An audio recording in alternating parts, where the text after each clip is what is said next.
All right, great. So it's my great pleasure to introduce Anthony Back, who will be speaking to us today on using persistent homology to create moduli spaces for chemical compounds.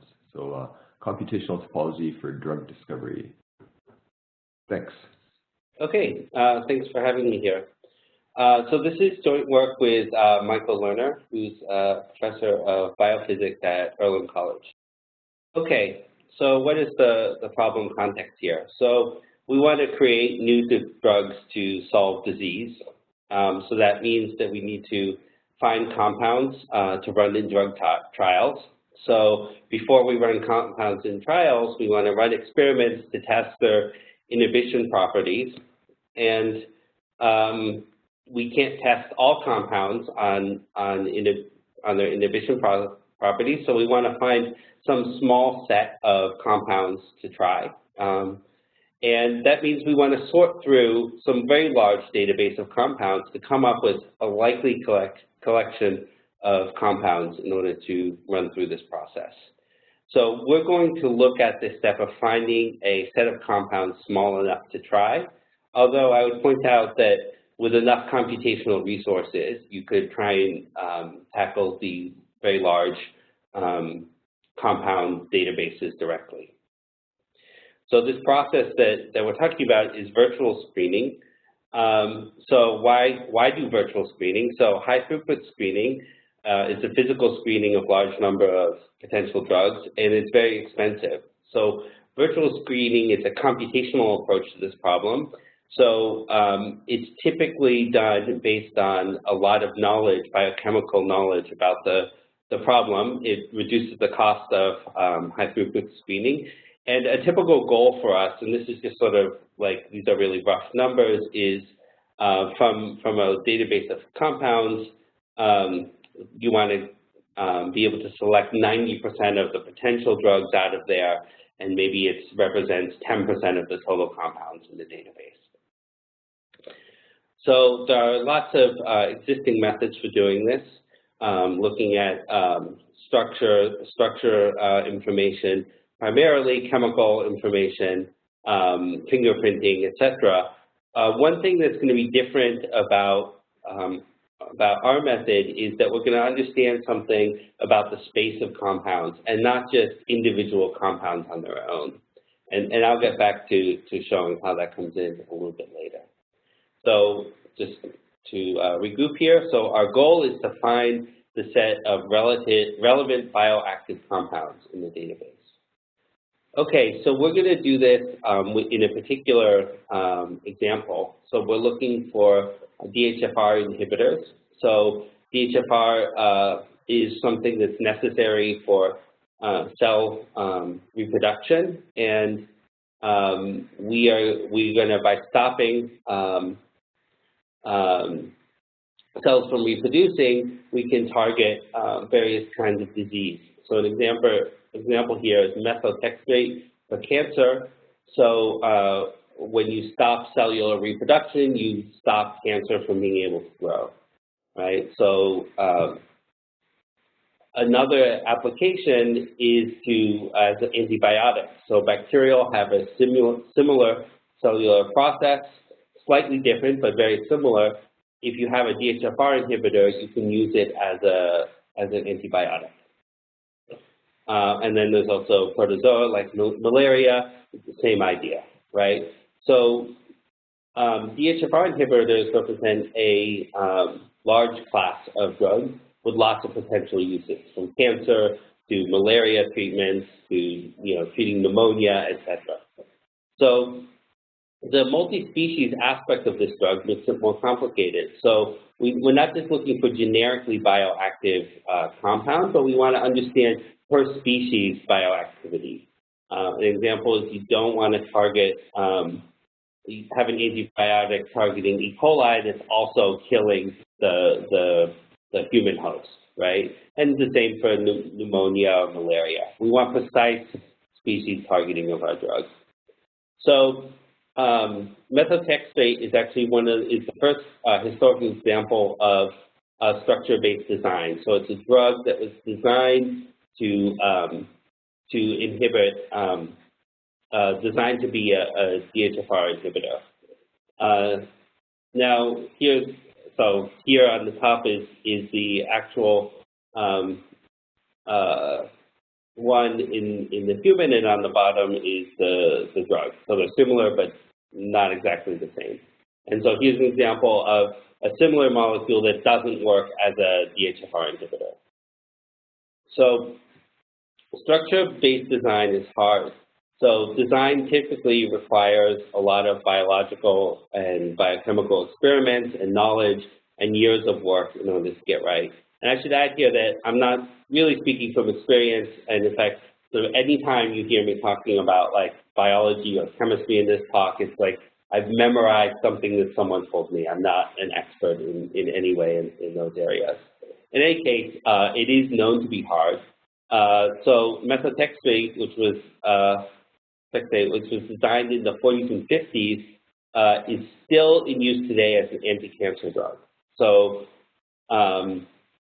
additionally, it has a lot of side effects that you hear about when people are on anti-cancer drugs: hair loss, ulcers, etc. The reason we still use them is that we don't have a lot of options, right? If drug design were easy, we would design drugs that didn't have these side effects if we could. We use drugs with bad side effects because this design work is hard. And as a further example, I would say that, so this is the first example where we designed the drug, but then when it was actually imaged, how it does the interaction, it was binding upside down from how it was sort of designed to bind in the binding pocket. So this says that we kind of got lucky in a certain sense with this design. We thought we were doing one thing, it ended up working, but in a very different way than how it was thought to work. So this here is just evidence that this is a hard problem to do. So we want to use some tools from computational topology to help us solve this problem. Okay, so what are we going to do? For each compound in some database of compounds, we're going to calculate a set of topological invariants called barcodes. Then these barcodes are going to have a metric on them, so we'll be able to say there's a distance between the barcodes, and that allows us to assign a distance between compounds themselves. What we want is to create a metric space out of all of the compounds using some selection of barcodes, and we hope that certain biochemical properties of the compounds are localized within that space, so that you want a space you want to have a set of topological invariants so that the distance on those variants, when that distance is small, those compounds function similarly in the human or similarly in a bacterial system. And we have some evidence that with the right choice of compounds, you can make progress on this and you can get this to happen. So again, we're not using the barcodes. I'm not going to do a detailed study of the individual barcodes or collection of barcodes associated with a particular compound, but I want to understand the space of compounds and the space of barcodes associated with the compounds. And that's going to allow me to make inferences about if I've localized certain chemical properties I'm interested in. Okay, so the actual data set that we're going to use is based on taking an online database of drug-like compounds, doing a very coarse-grained sorting on it. So we're going to only take those compounds that have one aromatic group and one hydrophobic piece.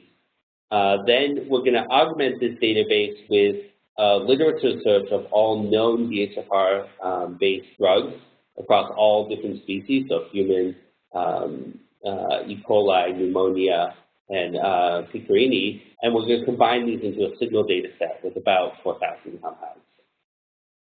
Okay, so we're going to make these topological invariants associated with these compounds. So I think most of you probably know this, but I'll just go over the particular viewpoint here. So given a filtration of a space, we have maps on homology, and we can summarize the situation with a barcode with respect to that records when topological features are born and when they die in this filtration.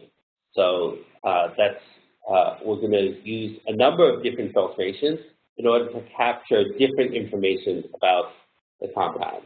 So classic here, RIPS filtration, we're going to filter by, we're going to add in simplices when they're within a certain distance of each other, when the vertices. So here's the example. So we start with points, distances between them. We're going to add in edges of increasing pairwise distance. So first I add in these edges here, and then these edges, and then finally these last edges. And because when all the edges of a simplex are in the diagram, we add in the faces as well. So that would be, we're just now going to record the topological information as it's born and as it dies in the form of a barcode. So here we start off with 8 points. That's our H0. We connect up some of those points in the first step. So you see some of those bars disappear. We have fewer connected components. And then in that last step, we form these circles. So you see the H1 appearing. And then in the next step, those circles get filled in with those faces. So we have one connected component that lives out to infinity, and we have these kind of the birth and death of these circles that happen at some intermediate parameter range. So we also want to look at, so persistent homology with respect to the RIPS filtration captures certain information about a compound. But by being a little bit more creative about how we create our filtrations, we can capture more information or different information about the compound. So here's an example where I'm going to use a different function, centrality. So I'm just going to show you now the values I'll assign to a vertex. So I'm going to assign to these outsidemost vertices the number 0, and then half, 1, and 2. So as I come into the center of the compound, this function increases. And now I just want to, we'll extend that to higher dimensional simplicity, so in this case to the edges, just by linear interpolation. So what do we see in this case? We start off with the 2 pieces at 0, so there's 2 connected components. And we're just going to go in from the outside and add in the edges. So we still have 2 connected components. Now at this step, we've created circles, and then 1 connected component dies, and the 2 circles live on forever. So you can see this is a very different barcode than the one we got from the RIPS complex. And in fact, different filtrations, right, because they're telling me different things about the structure. So for the what do I learn, how do I interpret the RIPS filtration? I can see that I've learned something about the size of the voids and the number of, at the beginning of H0, I know something about the number of vertices or atoms in the compound, and I know something about the size of the voids in the compound. For the other example, for the filtration by centrality or eccentricity, I learned that the 2 cycles are far away from the center. So they're born, when I'm still relatively far out, before the compound is completely connected. Right? If I look at that H0 from when these circles are born, I see that the cycles happen before the compound itself has completely connected up. So I know they're far away from the center.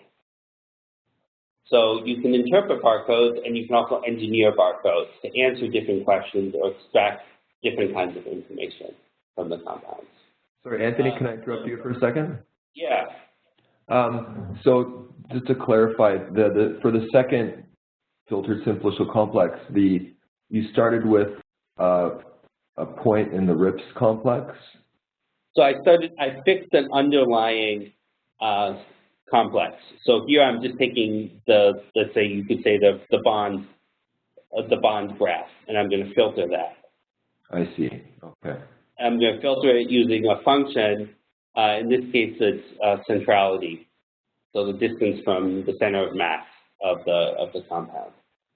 I see. So the points are actually atoms in the molecule. Is that what we should be thinking of? That's exactly right. So thank you. So you should think of the points as atoms, and in this case, the edges would be bonds, so atomic bonds.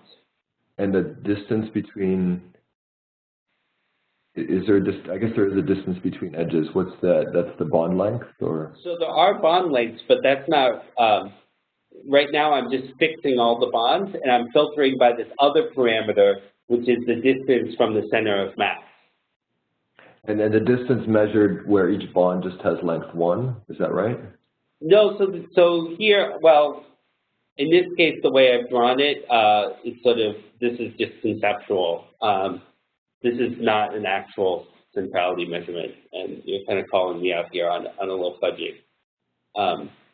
So in the actual example, I would use, I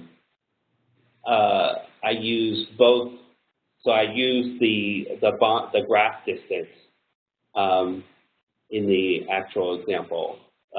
So when I'm actually processing compounds, I've used the graph distance to measure distance from the center of mass. Great.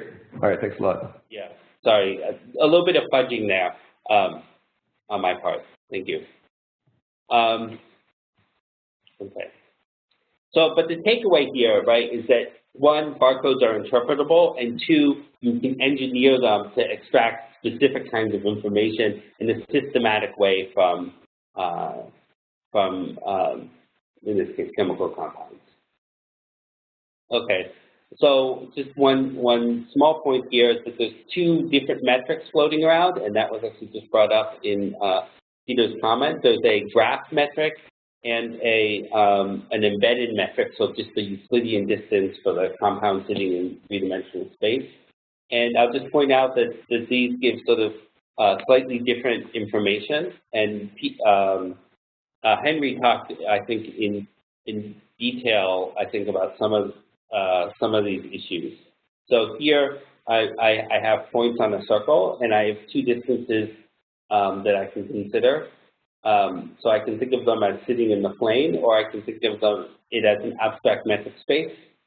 And I could do a Rooks filtration on the abstract metric space. And when I do that, so here I'm just having them 1 unit apart. So these would be the first connections I make, 1 unit apart. Now I connect things that are 2 units apart. Then since I filled in a bunch of triangles, we would fill in those triangles in the complex. But then there are these top and bottom triangles also that are unit 2 apart. And if you think about what I've created, it's actually there's a void in the middle in the abstract situation that doesn't exist in the planar embedded situation. So you can have classes appear, homology classes appear that maybe you didn't think about when you're using not the embedded metric, but the graph metric. So they're different information.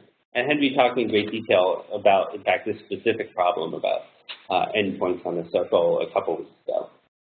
People should take a look at that presentation if they're interested in more details about it. So back to the problem at hand.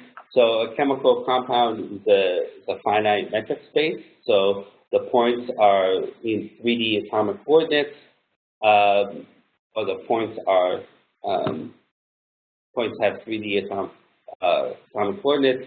There's 2 metrics we're going to look at. So there's the Euclidean metric, so just exactly what you think about the distance between atoms, and then there's a graph metric where the edge length is the bond length. So so we want to make functions. We're going to create functions on atoms, and we're going to use these functions to filter some underlying complex, and we want these functions to have intrinsic meaning. So I want them, I'm not going to just use random filtrations, although maybe that would be interesting. But for this use case here, I want them to either come from geometry, meaning they measure some geometric properties, like the centrality, or from chemistry, so something like partial charge or atomic weight that I can assign to each atom. Okay. So we want a rich set of filter functions to capture a lot of different biochemical properties of the compounds. So geometric filtrations will be things like the alpha complex, Rooks complex, and centrality.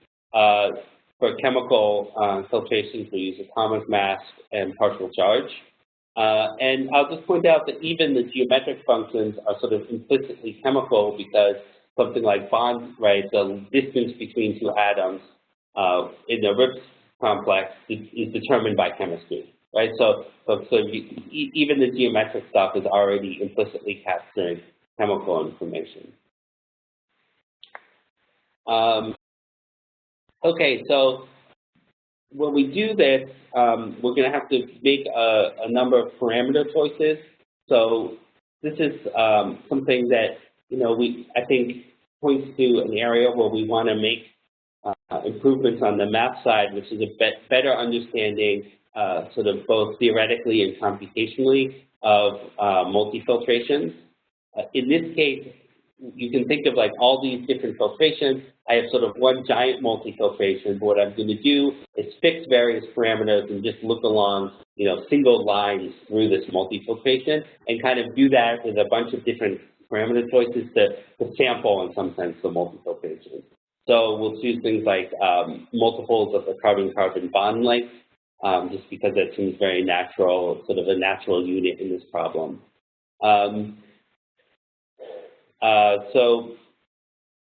We'll also need to choose dimensional cutoff. So I choose 2 or 3 for calculational resource reasons. And for the RIPS filtration, we'll need to go up to a maximal distance parameter. I could just go up to the maximal distance appearing in a compound. That, for larger compounds, turns out to be computationally intensive. So I just go up to something like 6 or 8 times the carbon-carbon bond length, and then call it a day for doing the RIPS filtration.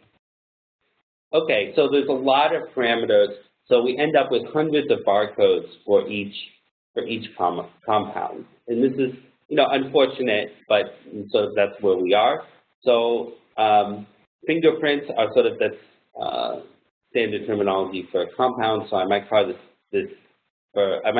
collection of barcodes for a compound a topological fingerprint for the compound. Okay, so now we're going to organize this collection into a metric space using Wasserstein or bottleneck distance. So here's a reminder, so the bottleneck distance is given, these are basically matching distances. They look at the error in various kinds of matching. The bottleneck looks at the sum of the errors for the longest error for each the longest error for each bar in the optimal matching, and the Wasserstein just takes, bottleneck takes the maximal error, and the Wasserstein sums up the maximal error for each bar. And I probably said that wrong. In any case, a picture will explain exactly what we're doing. So I want to match these 2 barcodes. Here is what their optimal matching looks like, and I'm just either going to take from each bar the maximal error, which is pointed to with errors, and sum them, or just the largest total error, which would be that bottom right bar, depending on what metric I'm using. Okay, so I do that, I get a metric space for the compounds, and now I want to look at where are the known drugs, right? So I did this literature search. My data set has both sort of unknown drugs that I want to know something about, as well as sort of ground truth information from the literature of drugs that are in use in one form or another. And in that metric space, I want to see if I've localized the known drugs in some sense. If I have, that says I've captured something about the properties of those compounds. So what we're looking at here is that this is produced by AIC software. It's the mapper output for this data set. So each little dot here represents a collection of compounds. Edges represent overlaps between those collections. And you can see in the upper left-hand corner, we have the known human inhibitors, and then we have 2 smaller groups. So I have this, this says that something I've done here has worked, and that it's grouped all of the known inhibitors near each other in the space. If I look at E. coli inhibitors, they are in a different region of the space. So I'm able to separate out the cancer drugs, say, from the antibiotics. and the structural fingerprints are distinguishing between the bioactivity of these compounds, even though the differences are very subtle if you were to just look at the compounds. So this is sort of like the mark of success, is that I've localized the different kinds of compounds according to their bioactivity away from each other, and with so species are separated, but interspecies groups are localized, are tightly bound together. Okay, so that was a visualization of this process. I'm also going to try and do this in an automated way so that I can imagine scaling this up to a much larger database.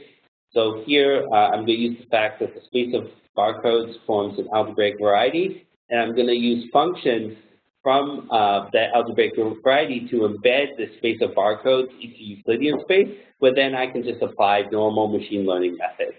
So here's a description of this ring. So X and Y are the birth and death points of a bar and a barcode, and you'll notice here that the function X plus Y is not in here because as you take the limit of going to a zero-length bar, the function value has to be 0. So here are just some examples of what these functions look like. So I'm going to choose polynomials from this ring of functions up to a certain degree, which I use cross-validation to find, and I'm just going to use a support vector machine. So really standard and relatively simple machine learning technique. So this is the confusion matrix. So I have human, E. coli, C. albicans, and Piperini, so it's pneumonia, DHFR inhibitors in the data set. What you should read this as diagonal are the compounds of each class that I classify correctly, and the off diagonal are confusions or misclassifications of compounds. So that 2 in the first row, second column says that I misclassified 2 human DHFR inhibitors as E. coli. So this result here is comparable to state-of-the-art computational chemistry, fingerprint, and simulation-based methods for this data set. Okay, so that's basically the idea here. So from a set of chemical compounds, we calculate a rich set of barcodes. We use a metric on barcodes. So I'm actually using Wasserstein in most cases to form a metric space. And then we want to understand the resulting metric space and use localization with it in that space to understand what the right collection of barcodes are and when we've captured important biochemical information with our barcodes.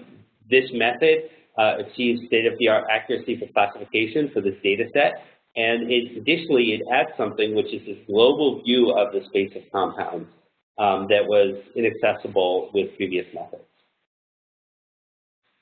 Okay, so the method has a number of parameters in it, these carbon-carbon bond lengths, etc. We would like to remove those parameters and really understand the simultaneous filtration of the compounds by all of the functions that are relevant. And a way of thinking about that is that, let's say I have partial charge, and then I also have a centrality. So partial charge is a filtration that says how charge is distributed, but I also want to understand like how far away from the center of the charge is, right? Where is it distributed, not just sort of the relative partial charges. So that interaction, I think, is really important to getting even more subtle signals. And I think we really want to work getting rid of these parameters or making these slices through this multi-dimensional persistence picture. So something I skipped over here because it's just kind of an ugly story is I had this whole family of barcodes associated with every compound. I combine these into a single metric space by choosing some weights. That process of choosing weights is sort of, I don't have a good way of doing that. Basically, I did a bunch of simulations and tried out sort of different weights to see how how the localization changed and chose weights that gave good localization. I'm not really happy with that story. I'd like to have something more systematic, and I think the multidimensional position would also help solve this problem. Always faster, more memory efficient. And then are there other functions that we could use to do an even better job with the biochemistry? And just, you know, there's some options that I didn't try, such as color filtrations, which are sort of filtrations by, there are certain structural groups of atoms that have well-known properties in compounds, and so you can filter by these kind of well-known property groups, right? So it's like a coarser level structural filtration. Where are the carbon rings, right? So you can do kind of carbon ring filtration. Weighted versions of the filters we have, weighted by some notion of importance to the problem. Okay, so I think one of the really big unknowns here, which points to the need to really collaborate with chemists and biologists, is that our groupings are like non-intuitive for them. So when I take these results to a biophysicist who studies DHFR in particular over many years, and I'm like, here's how I've grouped them. It's not immediately obvious looking at the chemical compounds why those should be grouped, or why I'm able to isolate out the, you know, certain subpopulations, certain subgroups of human interactive drugs. So I think there's really we're both measuring something subtle, but we don't really understand what we're measuring with these techniques.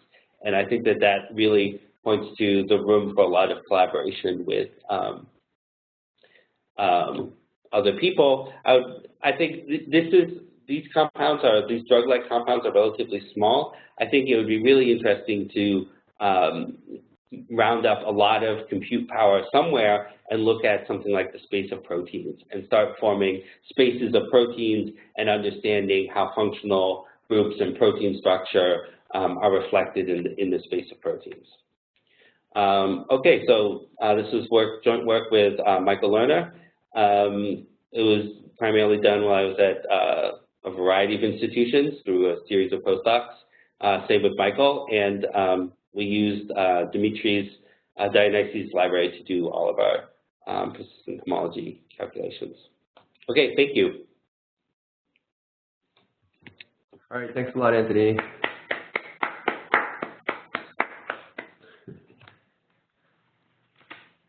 Do we have any questions? So maybe I'll start.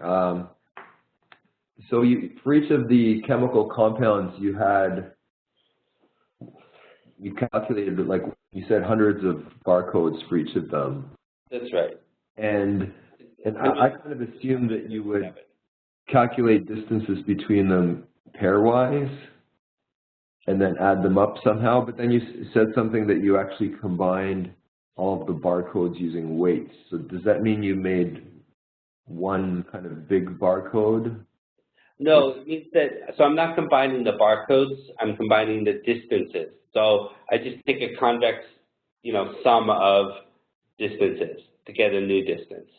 Right? So I have a distance associated with a barcode of a certain type, and I want to combine that with a distance from a barcode of a different type, and I'm just going to combine those by taking a weighted sum, right? Okay.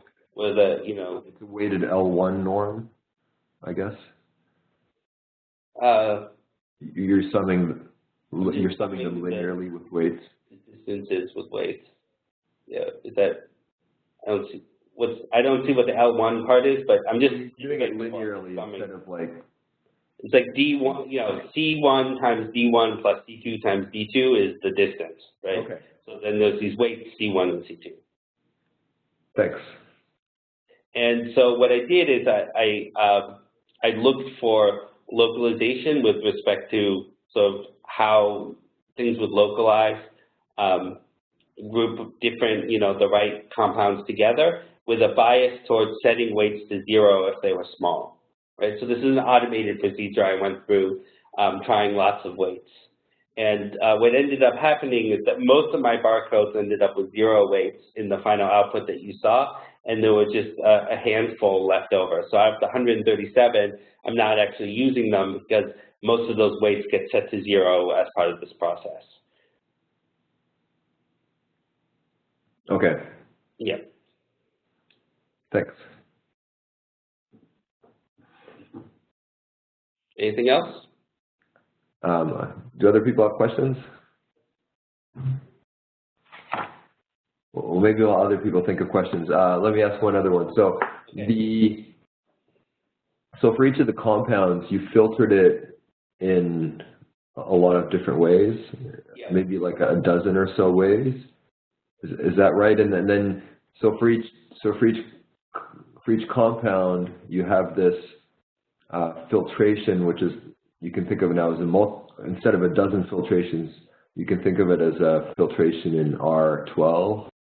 And then you're picking random slices of R, or various, like you said, hundreds of slices of R12 to get the barcode. Is that right? That's right. That's and right. How are you choosing those slices?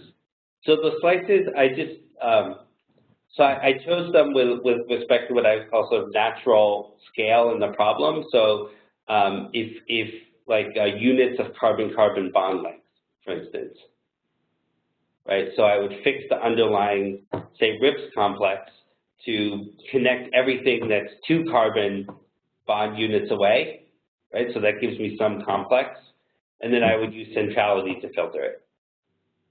So there's a kind of natural scale, I would say, the carbon-carbon bond length, and I just use multiples of that. So 2, 4, 6, 8, say. Okay. Does that make sense? So it's not, there's nothing, I think, so one, I think I could have been maybe a little bit more sophisticated with how I chose these slices. But I see sort of the whole slicing as just it's a limitation of our understanding of the multi, or our, you know, of something about the, right, a lack of understanding about the multi-dimensional filtration case. I have to choose some slices. I just do it, and I'm basically unhappy with my choices, but I just do it because that's the only thing to do. Okay. Thanks. So from my perspective, you know, when we look at handling multidimensional persistence, one, we want, you know, that gets rid of parameter choices, but I would really like there to be a metric on whatever we come up with as, you know, you want a metric on whatever your invariants or partial invariants are in order to make these kind of families of shapes. And that's one of the one of the nice things about persistent homology is that I don't just use it to study sort of in detail a particular shape, but I can kind of use it to organize collections of shapes relative to each other. And I don't want to lose that going forward. I think that's really, that kind of geometric viewpoint is really valuable. Mm-hmm. Thanks. And you said you used the Wasserstein distance. Was that the? Yeah. So I had both bottleneck and Wasserstein in the you know, in the space that I was doing this looking for constants over, but the bottleneck distances all got set to 0.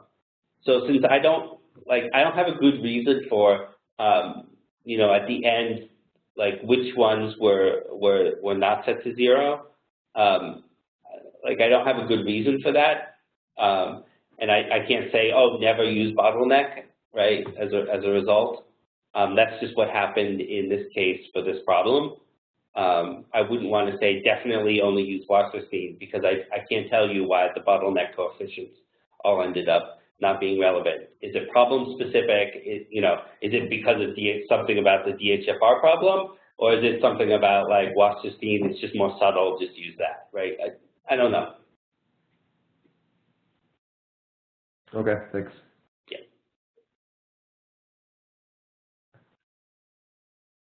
Are there any other questions?